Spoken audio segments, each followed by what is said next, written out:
Welcome back to Crash Command Games. Thanks for joining us again, this time for another Unpacking the Week. We're still on Everfest, if you can't tell by the clown hotel lights going on in the background here. This is going to be right after the Skirmish. It's been a little bit since I've done Unpacking the Week. I've been working on those other projects, such as entering the armory for those decks there. This is going to be the episode unrelated to the Enter the Armories, where I kind of reveal something about those. Don't know why I'm waving that around like it's... So, let's go ahead and get over here to the cameras and get to talking. Skirmish just happened a few hours ago. I took second. Pretty disappointed I didn't take first, but I am very happy for one reason. One of my long-standing community members that you might know if you've been watching the channel for a little bit, Kevin,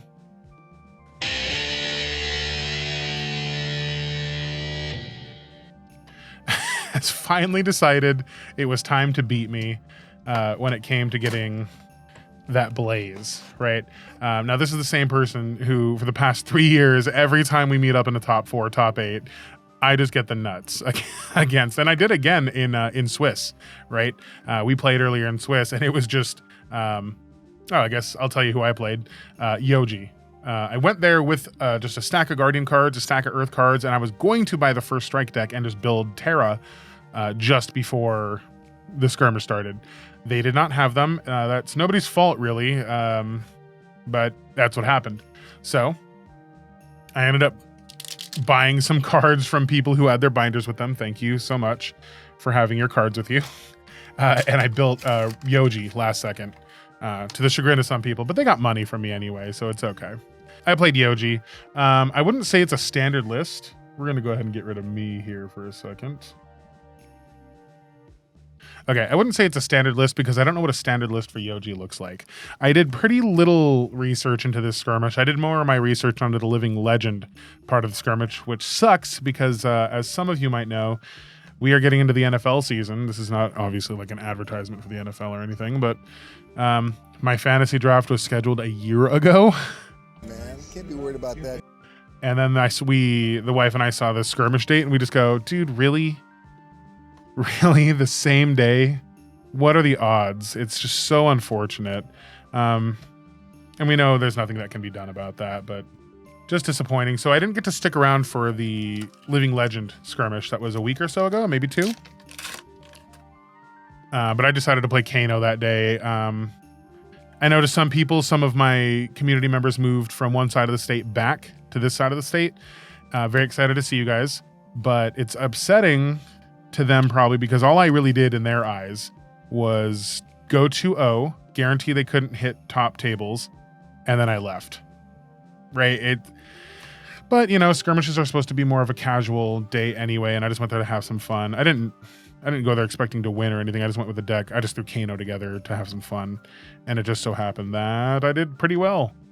But that's not this Skirmish. This Skirmish was the Blitz version, to which we all started conversing about how we feel about that. We have some players that have been trying to play in our local community for quite a while, and they just have not been able to because our formats have been all over the place. We want to try to appease all of our members of our community, but that's just not possible. So we've been rotating and putting polls out and trying to see what people want to play the week. Some people will say, I'm down for anything, and then just won't show up. And it's kind of frustrating when that happens, but I get it. I just wish they were more honest in the polls as opposed to saying I'm down for anything and then just not show up. So playing Yoji, because I was building I was building Terra. A lot of my Guardian cards were a bit more aggressive. I took 2 Pulverizes. God, what the hell else? 2 Macho Grande Reds. Just everything to be super aggressive as a Terra. And that just isn't what was able to happen. So instead I threw together Yoji using all of those very aggressive cards. Very little planning. I bought some Blessing of Patiences, borrowed a few of the wife's cards last seconds, and just threw it together. Took second place after top cut to top 4. Pretty small skirmish. Again, it's the end of summer, so just bad timing, I think, for a skirmish. We had a smaller turnout than normal, which is not great, but that's what happens when you schedule things at the end of summer. We'll just go around my first round opponents. First round opponent was Dorinthia, was Kevin, the player that always seems to have really bad luck against me.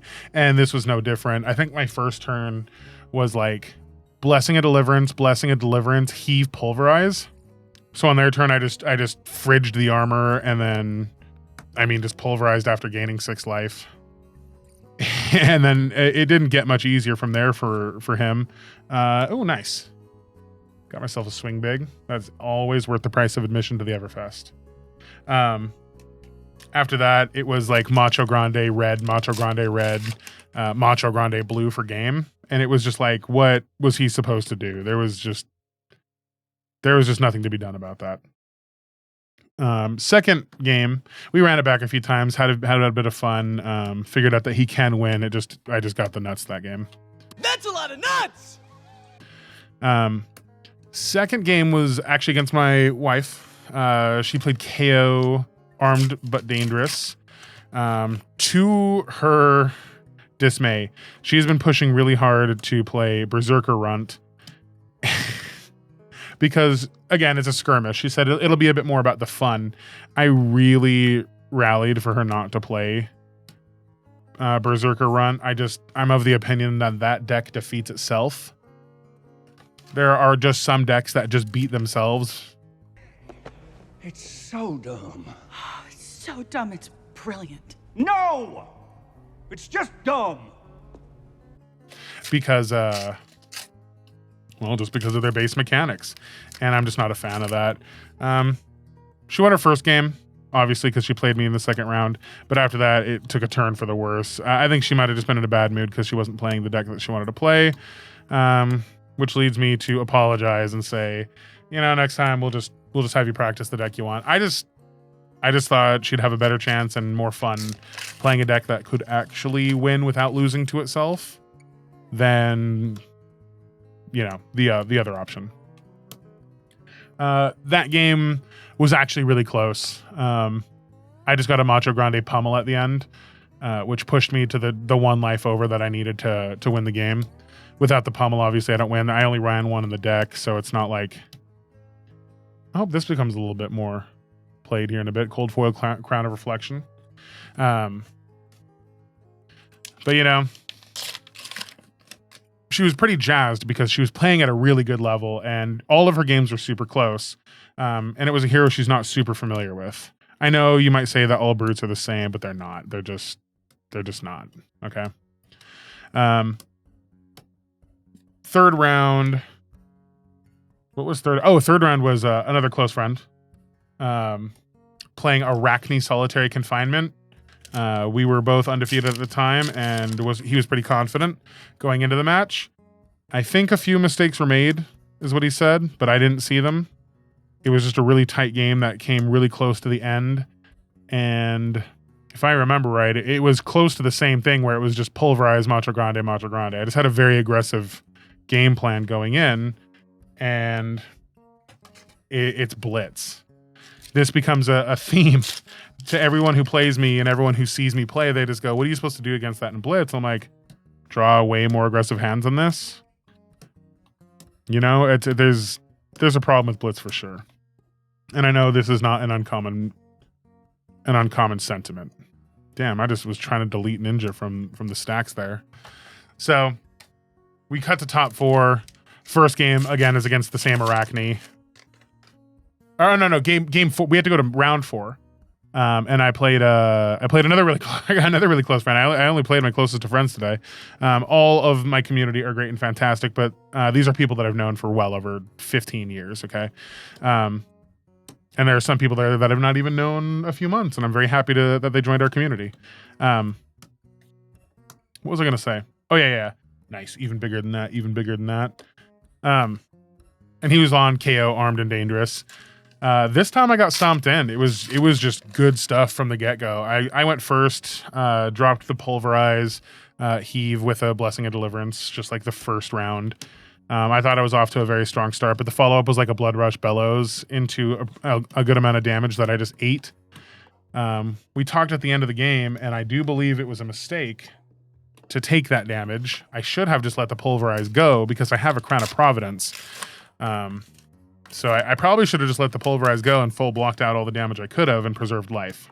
Being Yoji, that's the advantage that you have is life. So I don't think I did my best that game, but at the time it felt like the right choice. So I go 3-1, get cut to top 4. I play Solitary Confinement again.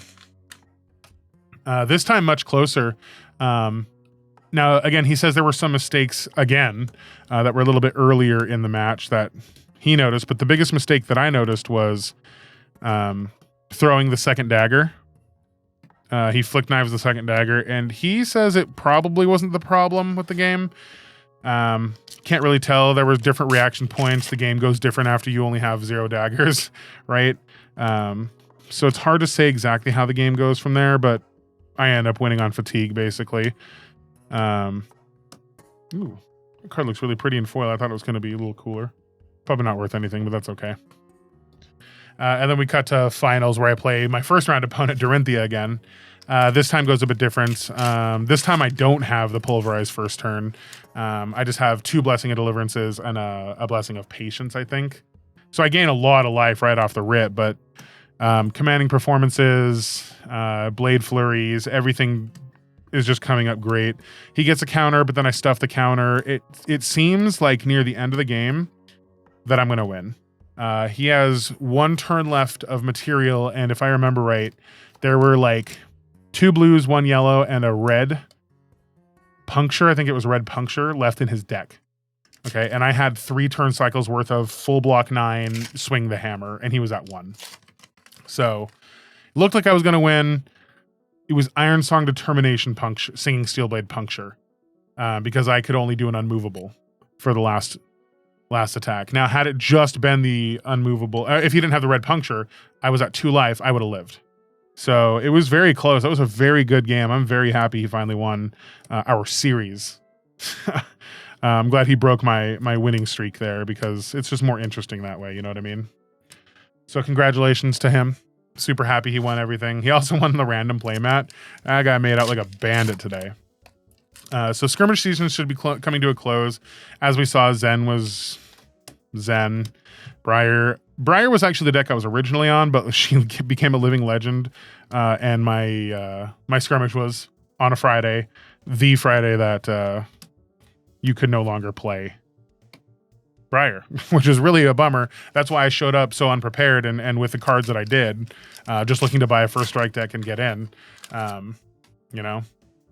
But that just goes to show you if you have a few cards, because the cards I brought were not exactly fancy. It was just some Cranial Crushes, some Macho Grandes. God, I don't think I had anything super special. Nothing too crazy, just the Guardian stuff, which is pretty cheap. You know, you can just show up and have a good time with good enough play. You can get pretty far. Winds of Eternity is always a good pickup. It's a little less powerful now. So that was how my skirmish went. I hope everyone else's skirmish went well this weekend. So onto the topic of conversation that we were having, where we think Blitz is a bit of a weird choice. You know, LSS says it's like the same game, right? It is just not, right? Every card in the game is basically balanced around the 40 health hero, the adult hero. And Blitz is often purported to be like this intro style to the game, and it can't be, because it doesn't teach you anything that you wouldn't learn anyway by playing a normal game of Classic Constructed. It's just not conducive to learning to play the game. Now, what I do think the Young Heroes should be used for is strictly sealed and draft. I know that's kind of weird because we have heroes like Yoji and Arachne that didn't have the opportunity to be drafted. And that's another reason why we should be getting rid of the goddamn supplemental sets. Not only are they hard to collect, right, as I'm opening up Everfest, but they always just end up pushing one class anyway. Like, let's just be real. Everfest pushed the hell out of Guardian. What else saw support from this set, really? I guess Brute saw some really good support. Some of those original classes.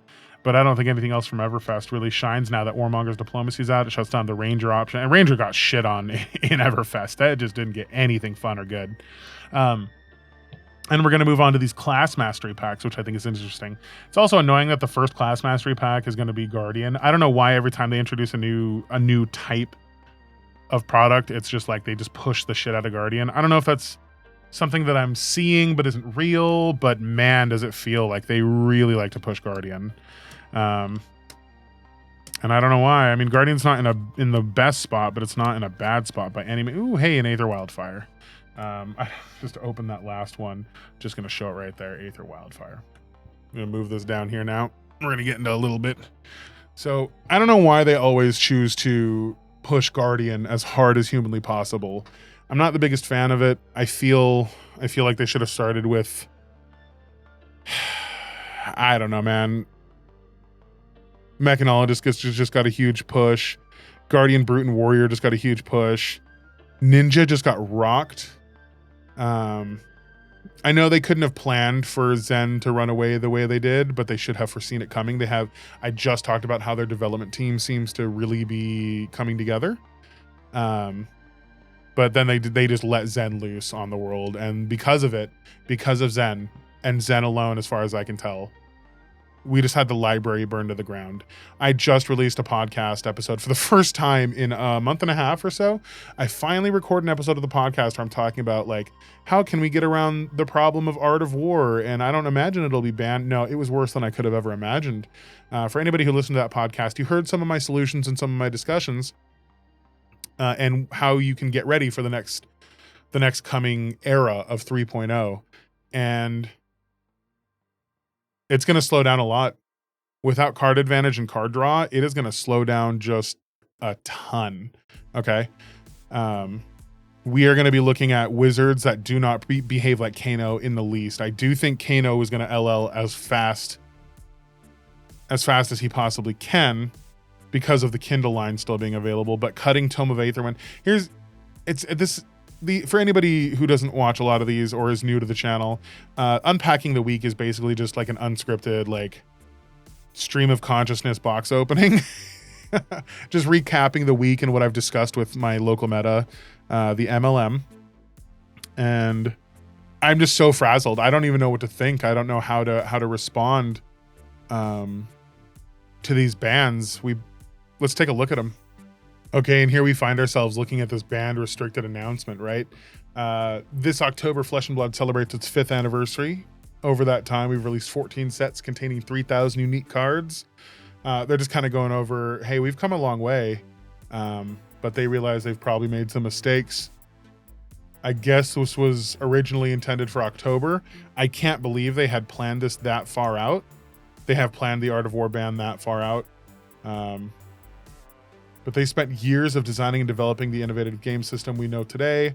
Our learnings from that initial creation phase is formative, is what they say. So they used to famously say they have years and years of this stuff thought out, planned, designed, I don't know if they said tested, but I feel like if you've designed and carried up so much development, you should have tested some of your product by that point in time. So then it says, continual learning and improvement are one of my personal lifelong disciplines. Same, dude. I definitely understand that. And with that, we're just kind of paraphrasing most of the phrases, getting like statements, right? We're not gonna long form this, and we're just gonna look at these design principles. Start at full. It's where you start the fight at full strength and wear down over time. Reduce variance. It introduces the completely new resource system to the TCG industry. It is the reason I like Flesh and Blood. I'm going to be flat out with you.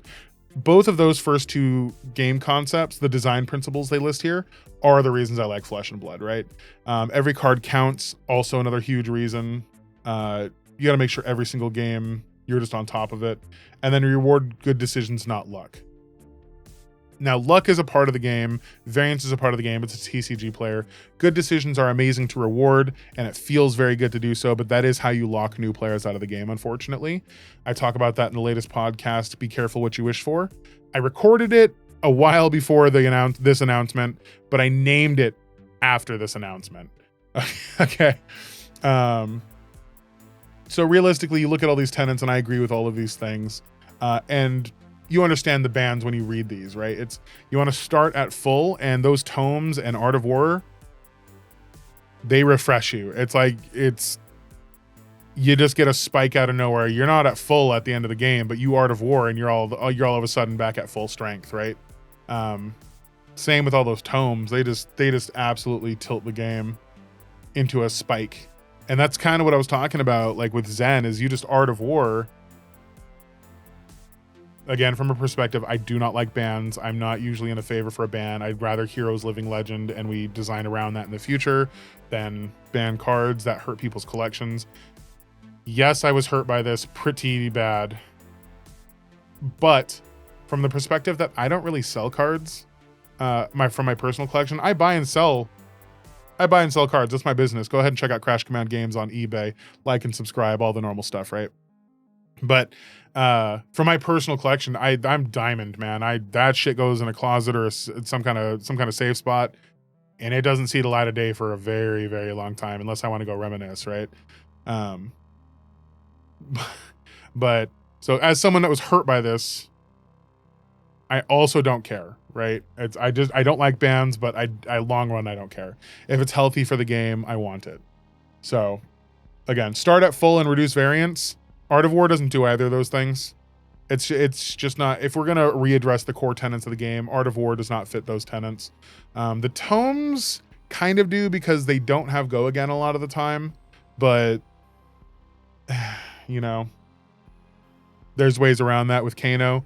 Again, in my opinion, leave the tomes, let Kano LL, and then design your wizards around it, as they appear to have in Rosetta.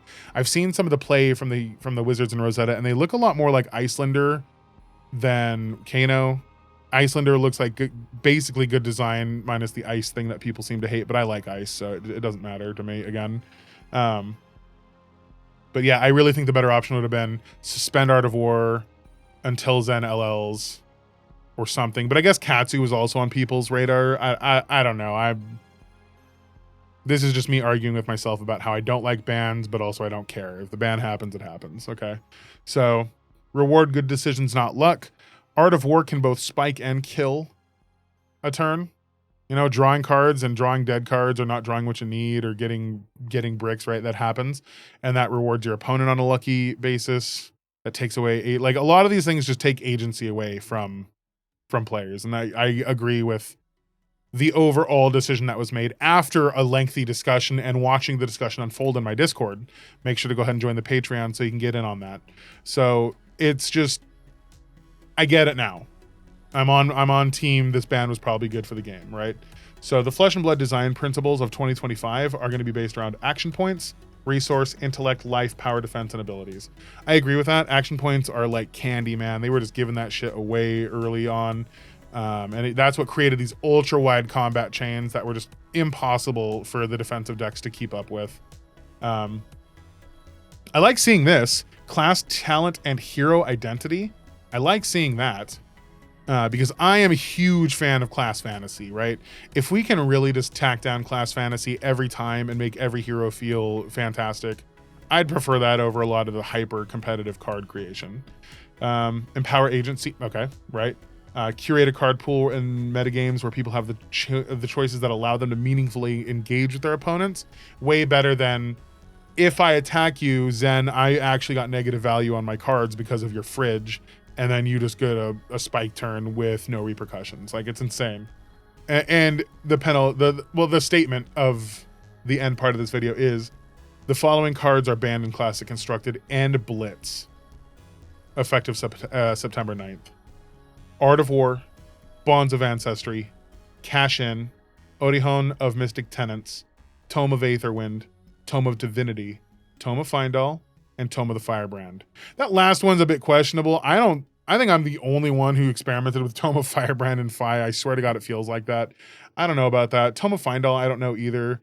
But these are restricted in Living Legend, Bonds of Ancestry, so they're trying to hit Zen in Living Legend as well. I just want to read over a few of the cards.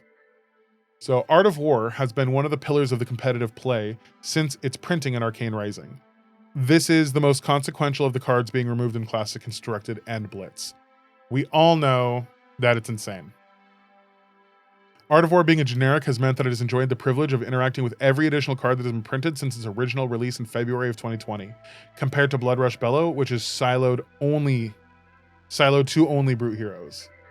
So, like, I get that statement, but at the same time, we also banned a few cards up here, like Tome of the Firebrand, Tome of Divinity, Tome of Aetherwind, Odeon of Mystic Tenants, right?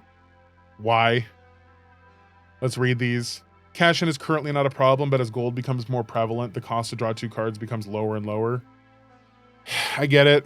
Again, it's just a generic that could start to get abused later on in design. Tome of the Firebrand. Here's what I want to know.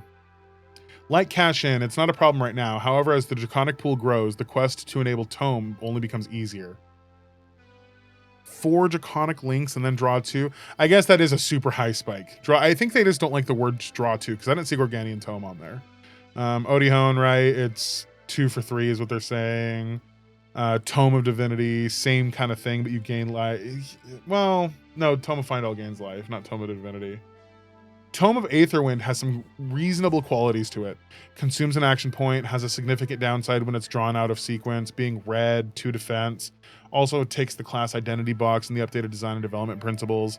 But Kano and Acilio are able to bypass the real cost of this card. If you guys really don't like Kano that much, please just let him LL. I like Kano. I enjoyed playing him in the LL format. I enjoyed playing Kano for fun at home. If you really don't like him that much, just let him LL. Okay? Just let him LL. Notably absent, why aren't 3 of a kind, Tome of Harvest, Tome of the Arcanite, and Tome of Imperial Flame not being banned? Me and my local Illusionist player really had a discussion about Tome of Imperial Flame, and we are confused. Yeah, you don't net cards, but you filter your hand and net resources. That's almost worse. I don't understand why if these other ones aren't being caught. My opinion was all or nothing. Just burn the goddamn library. Just burn the library, okay?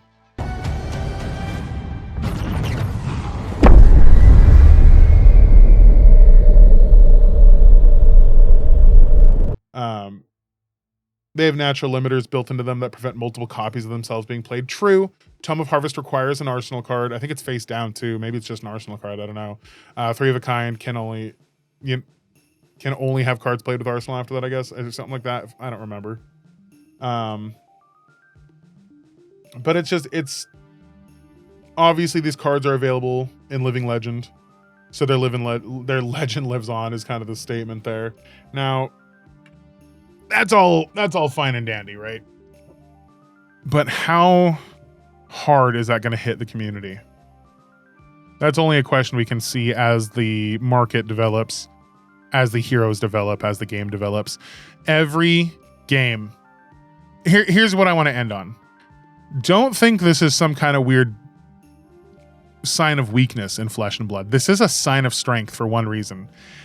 Every game at the 5-year mark. When did Urza's Saga come out? Right? When did all these power cards start coming out for other card games? Year 5. That's when things kind of start to get a little crazy, because if the game succeeds that long, design principles and people change. So this is a good sign because it means Flesh and Blood has made it this long. We've gone through our experimental phases. Whether or not they're phases or not was meant to be seen, and it now is. We're moving on to a more mature game, looking to develop a curated experience for its players. LSS, as much as I don't like bans and I did not like the decision at first, good job. Thanks everybody for checking this one out. If you like this video or any content like this, or if you just like these freeform videos, please like and subscribe. Make sure to check anything about this out. Check us out on eBay, TCG Player, Patreon, all the normal stuff. Thanks again, and this one is zeroed.